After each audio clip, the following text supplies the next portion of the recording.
Welcome back to another episode of the Autistic Voice Project. VOICE stands for Validating Our Identity, Culture, and Experience. I'm Matt Lowry, LPP, your co-host from Kentucky. I am Dr. Erin Findley, your co-host from California. And if you are an avid listener of the show, you know that we are autistic. We talk about autistic experiences. And if you listened to the last episode, you'll know that we are going to be talking about anxiety, cross-neurotype relationships, Cassandra Syndrome, how the brain works, and all sorts of other neat stuff. If you missed the last episode, it might be good to go ahead and catch up on that, because if you do it in reverse order, you might be a bit confused. Although, who am I to judge your podcast listening habits? That's right. Erin, you needed a bit of time to compose your thoughts. You've, at this point, had a week because timey-wimey things. Right. It's been a week, but it feels like just a few minutes. This is a polychronic thing where we have different times and perceive times differently. Because as we record this, our listeners in the future are saying, Erin, you've had a week. What's up with this? We're in the future now. Where is this? But we are in the present, which is actually your past. So we may need extra time, but if you do, we will pause and you will have extra time and the listeners won't, because we are like that. Yeah. So here's the thing. Damian Milton came up with a theory in I want to say about 2012. The Dante's Inferno guy? No, Damian Milton. And now you're getting me all confused. Damian Milton. Literature nerds are having a fun time with this.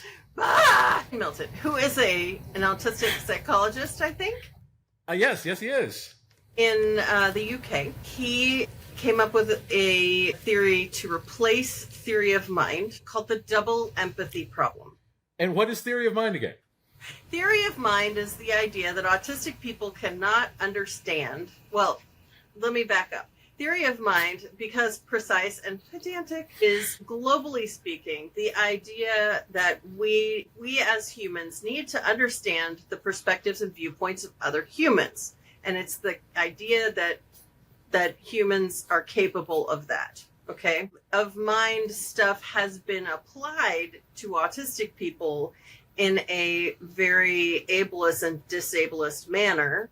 Yes. Stating that autistic people cannot understand the perspective of other people.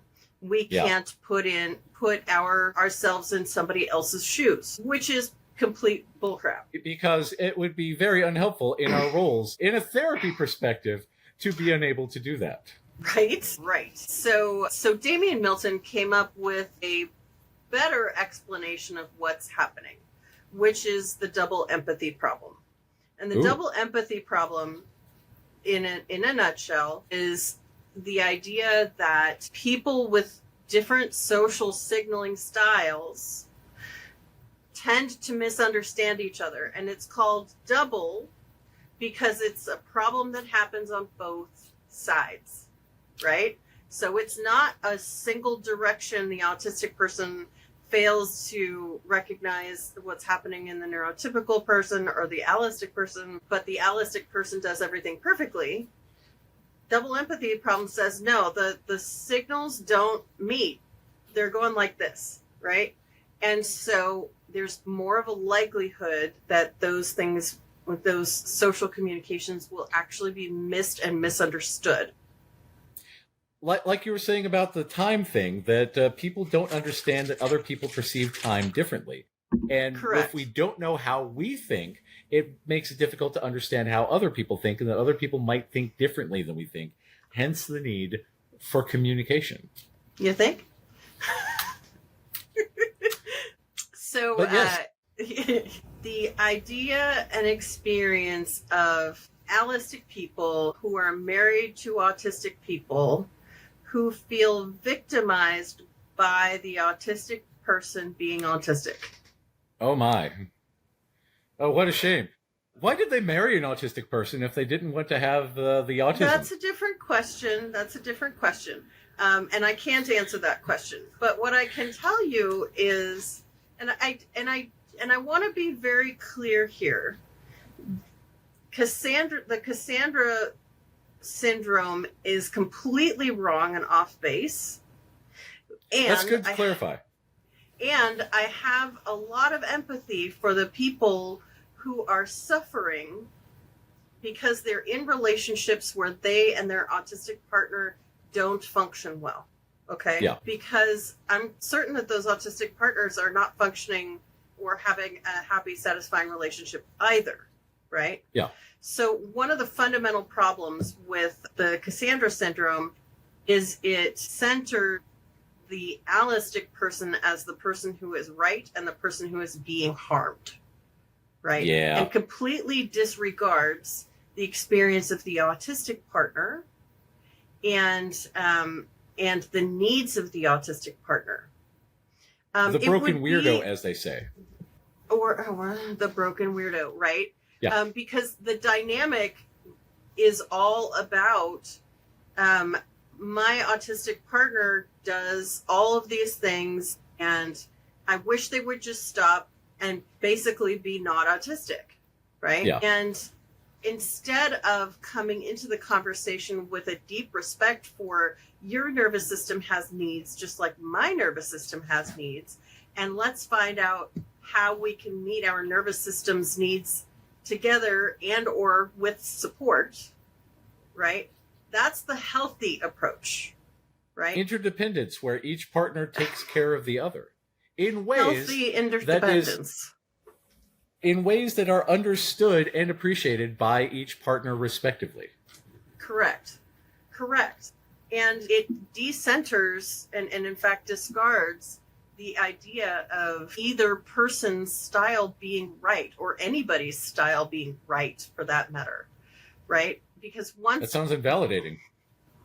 Well, yeah, I mean, once one person's style is right and somebody else has to be wrong, and in a relationship of two people, there's only one option for the wrong person, right? For the wrong person. Yeah. And so that's not a good relationship strategy. That's not a good way to experience relationship health. It is a way to stay miserable. Yes. Do dualistics ever drag their autistic spouse to couples therapy to have you, quote unquote, fix them? I am lucky that I don't get a lot of that. If they did, first of all, during the screening process, I might not accept them as clients. Yeah, I do that. If the allistic client is not open to thinking about mutuality in the relationship, then I won't accept them as a client, because it's not worth my energy to fight that particular battle at that depth. That's really something for the allistic partner's individual therapist to be focusing on. Yeah. But what I do encounter in the clients that I do work with is people of differing neurotypes who struggle with the idea of what they think autism is. Ooh, because it's all trains and chicken nuggets then. Well, and trains and chicken nuggets are perfectly fine, right? There's nothing wrong with trains or chicken nuggets. I do love a train and a chicken nugget, and chicken nuggets served on trains are an autistic paradise. I mean, I've not yet experienced chicken nuggets served on trains. I should see if the Napa wine train has a chicken nugget meal, because if you ever come out here, then we can have trains on trains and chicken nuggets. Anyways, you'd be surprised how much a train adds to my excitement for a trip. Because if I can ride on a train, I will go. Regular listeners of the old podcast know that I suffer from a condition that I call Bilbo Baggins syndrome. Because I like to live in my hobbit hole. I like to eat around 7 meals a day. And I don't like to go out on adventures. But if I do have an unexpected journey, if there's a train there, it makes it easier. Bilbo never got a train, and that is a shame. But that is a shame. It is. But that's the thing. When we come at this and we have to learn how other people function, we have to have this respect for other neurotypes and to know that other people are neither more nor less. It's just a different operating system. Exactly. And, like if you have an iPhone and I have an Android or vice versa, like who gives a flip that I have an iPhone or an Android as long as we can text each other? Right? Yeah. Like, and who that's cares? the effective communication. The systems need to be able to interface. And Correct. This is one of the things about, especially when going to therapy for anxiety, going to therapy for depression, going to therapy for all the stuff that bothers autistic people, because we need to have informed people, informed therapists to say, yes, you're working under this operating system. So this, and this might be issues. Have you thought about that? Have you thought about setting a timer so that you remember to eat throughout the day? I didn't realize I had to do that. How many meals have you had today? People eat meals every day? Yes. Sometimes many times a day. Exactly. You mean that people don't run exclusively on coffee and saltines? Which I am unfortunately a victim of today, because I have eaten coffee and saltines, and I will need to go get food at some point because my interoceptive needs are nothing. They should be. I need to work on that. But as far as anxiety goes... There's a reason that I drink liquid IV all day, because that actually keeps me hydrated, and it tastes good. Well, yeah, I need the electrolytes too, but it tastes good, and unlike other beverages, Mexican Coke, it doesn't give me migraines. I love Mexican Coke. Don't get me wrong. Oh my God. I could drink that shit all day, every day, for every single beverage that I drink. It's so delicious, but it gives me migraines. It's the same reason that I don't order Papa John's, because, while I enjoy the pizza, the gastrointestinal distress is not worth it. Oh my God. Yeah, I the last time I visited, this is a total side note, but the last time the way we talk, yes. Right. The last time I visited Atlanta, we had Papa John's, and it was so delicious. I used to live in Texas for a while, and so I liked Papa John's and remembered liking it. I was so happy to have it. And then my guts were like, and up yours. Yes. Everyone out. The party is now over. And it was in the middle of a train. Which was terrible. Yeah, it was terrible. That's when you just say, I'm going to be outside on that train railing for a bit because no bathroom shall hold this. That's right. But yes. That's right. Yes. Yeah, you might want to bring in some priests to, exorcise the demons afterwards. Exactly. Papa John's, bringing you racism and gastrointestinal distress since the 1980s. Yeah. But anyways, where were we? Autistic anxiety, understanding neurotypes, understanding many things. Go from there, yes. That reminds me. Another aspect of autistic anxiety that I really want to name, it's very important, is actually, it's rooted in developmental trauma. Ooh, developmental trauma is the combination of bad things happening in the context of an absent, abusive, or neglectful caregiving environment. And Ouch. Many of us, I know, right? Yeah. Many of us have parents who loved us dearly, but couldn't attune to us properly because they didn't know we were autistic. Yeah. Or they did know, but they didn't know what that meant in terms of our attunement and connection needs. Yeah. Or they had their own trauma. Again, I'm not here to demonize anybody, but just to... Humans be humaning. Humans be humaning, and many humans are hurt humans. A lot of humans are hurt humans. And so hurt humans, when they become parents, sometimes they're not perfect parents, right? Not a surprise, really. So anyways, when you get that chronic misattunement, especially when it's severe chronic misattunement, that creates the environment of developmental trauma. When you add bad events on top of that, which we are more statistically prone to experience because we don't read neurotypical and allistic social signals the way that we might otherwise if we were allistic or neurotypical, we often end up in situations that we don't know how to manage. Yeah. And so that combination is a combination that's very, very common among autistic people, other neurotypes too, but particularly among autistic people. And one of the outcomes of experiencing developmental trauma as a child is increased anxiety. Yep. Especially since, like you said, with the experiences, because we are very direct, we are very open, we tend to be relatively trustworthy, and therefore get taken advantage of a lot. We believe other people are as well. Exactly. We believe that other people are as well-meaning as us. It leads us into rough situations.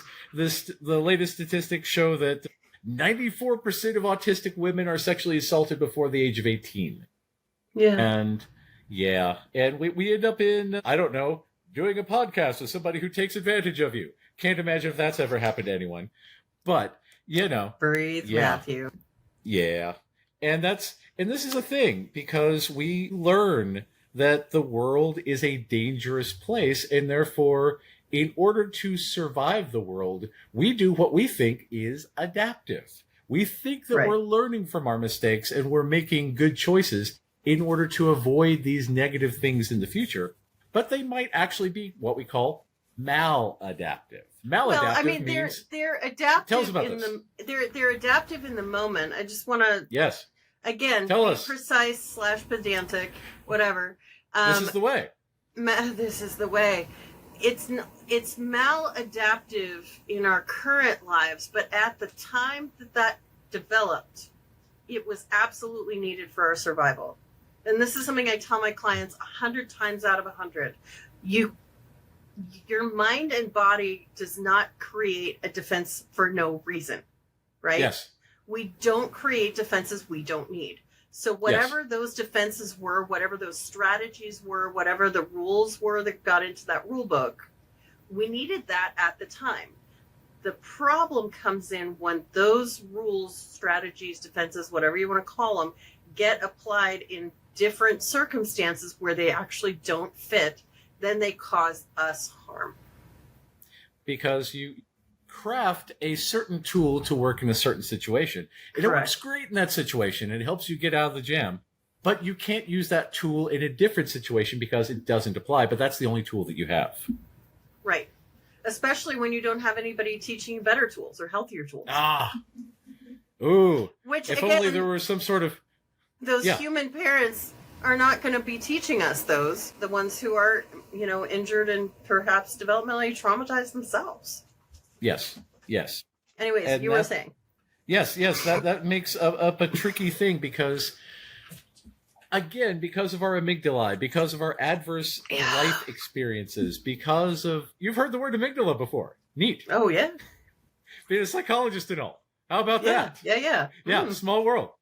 I know, right? The amygdala is the fight, flight, freeze, fawn, all sorts of things. Appease. Emergency center of the brain that causes you to do things in response to danger.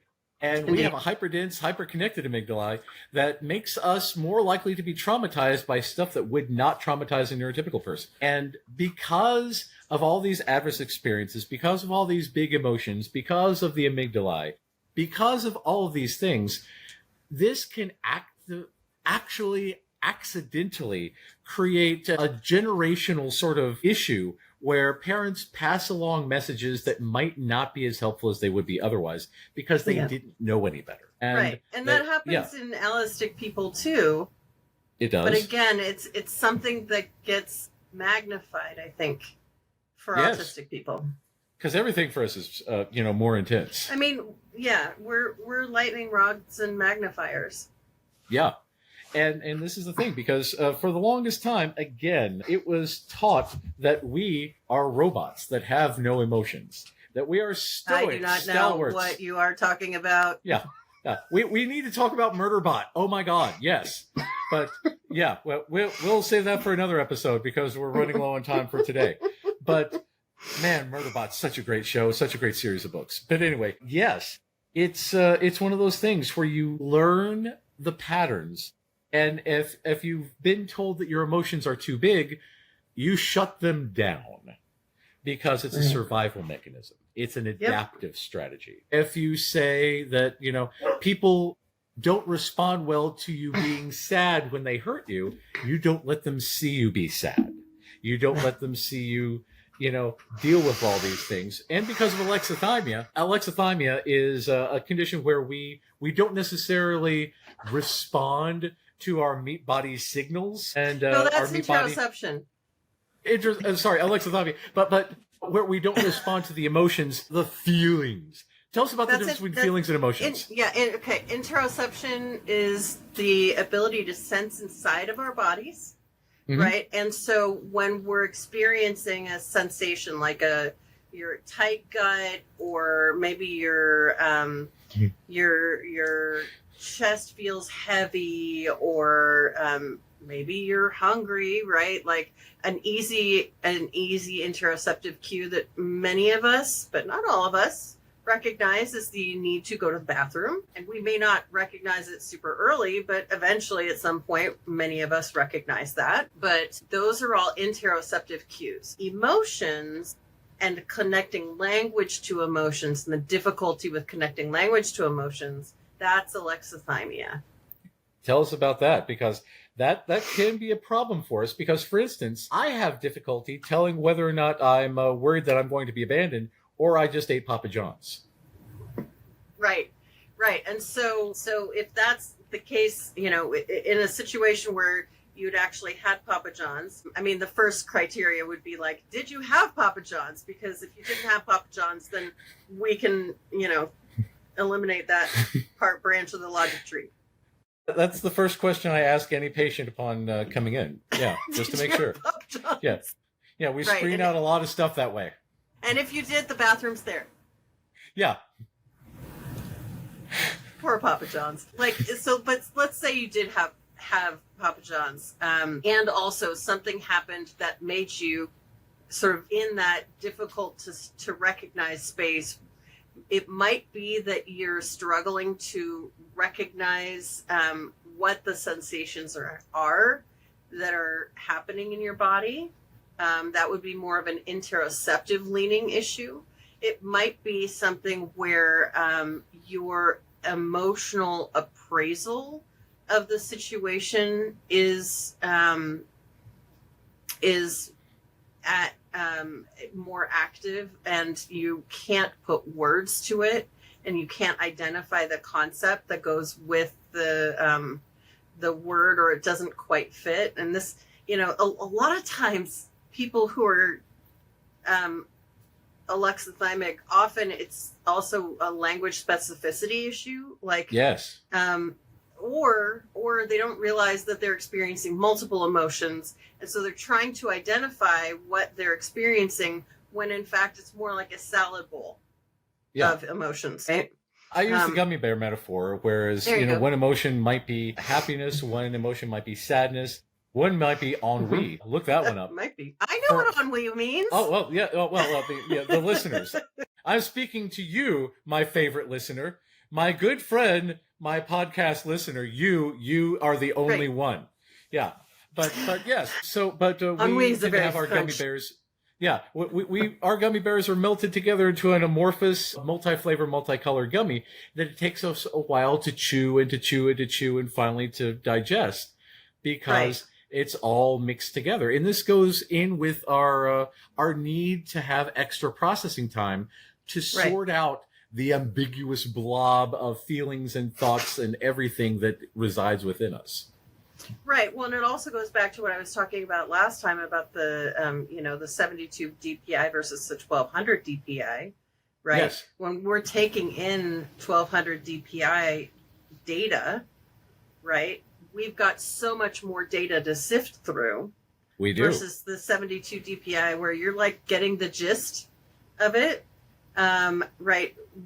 We have all of these pieces to sort through, and so there's more opportunity for there to be complexity and multiple blended concepts at once and multiple blended experiences at once. And so it can be very difficult. The other fun thing, and this is maybe a teaser for next time, because I can see we're getting close to the half hour mark, is sometimes people who are synesthetic can have, so synesthesia is the link between two unrelated senses. So one of the composers that I studied when I was in music school, I want to say it was Messiaen. Anyways, he would hear colors. Ooh. Right? And now I would love to hear colors. And my understanding is that, like, you can do this to some degree with, like, shrooms and LSD. I've not tried that. Please do not consider this an endorsement. But for some people, they may have a similar experience. Our sponsors today are Papa John's and Super Mario. And, but anyways, it's two unrelated sensory systems getting cross-linked in a non-standard way. And with our hyper-connected brains, that happens statistically more often for us than... Yeah. And so fun fact for those of you who are therapists out there, if you have someone who is alexithymic but also is synesthetic, ask them if they have a synesthetic experience linked to their emotions, because that might be a doorway in. That's neat. Isn't that fun? If anyone, you, my favorite listener, if this happens to you, please write us a comment in the show. There are other listeners, but they're not my favorite. You are. You're absolutely my favorite. Don't worry about the others. But yes, write us a note. Tell us about this, because I think that this is something that we definitely want to explore. And again, as autistic professionals in this field, studying autism, studying people who are autistic, we need a database of, not that we reveal the database, but, we need to study autistic-related traits like this to understand how to better help autistic people and how to better understand us, so that we don't get more stuff like Cassandra Syndrome going on. So, right, and we need to do it in a way that, whatever your style is fine, right? We need to do it in that way that's like completely value neutral. Like, your style is your style, and I'm not going to tell you your style is good or bad. It just is. Because we here at the Autistic Validating Our Identity, Culture, and Experience podcast validate our identity, culture, and experience. Yeah, and other people. Otherwise, we'd be hypocrites. Yeah, exactly. Yeah. But that said, we are coming up on time. We have a lot more to talk about, so join us next week. And at some point, we got to cover Superman. We got to cover Murderbot. We've got to cover a lot of things. We're probably going to cover more attachment styles. We're going to cover lots of therapy. We're going to have our rowdy autistic friends on. Kate has already said he wants to join us for a bit, so we're going to have a lot more to talk about. And we're going to add music somehow as soon as we figure out where that music button is. But that's right. We'll figure things out. We will see you soon. Have a good one. Bye, everyone.